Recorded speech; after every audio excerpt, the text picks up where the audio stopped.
ఎన్నికల్లో ఇచ్చిన హామీ మేరకు స్థానిక సంస్థల్లో బీసీలకు 34% రిజర్వేషన్లకు సంబంధించి సీఎం చంద్రబాబు కీలక నిర్ణయం తీసుకున్నారు. డెడికేటెడ్ కమిషన్ ఏర్పాటు చేయాలని నిర్ణయించారు. వారం 10 రోజుల్లో కమిషన్ను ప్రకటించనున్నారు. సచివాలయంలో ముఖ్యమంత్రి బీసీ సంక్షేమ శాఖపై సమీక్ష నిర్వహించారు.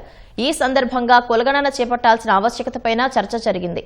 దీనిపై మరింత సమగ్ర సమాచారంతో రావాలని అధికారులను సీఎం ఆదేశించారు.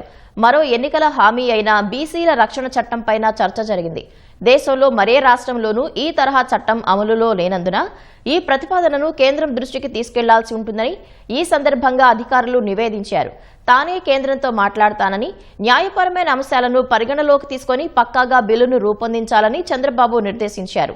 తుది రూపు తర్వాత మంత్రివర్గ ఉపసంఘం ముందు కూడా దీన్ని పెట్టి చర్చించాలని సూచించారు. వెనుకబడిన తరగతులకు చెందిన వారికి మైక్రో ఎంటర్ప్రెన్యూర్గా, ఎంఎస్ఎంఈలుగా తీర్చిదిద్దేందుకు ప్రత్యేక కార్యాచరణ రూపొందించాలని అధికారులను సీఎం ఆదేశించారు.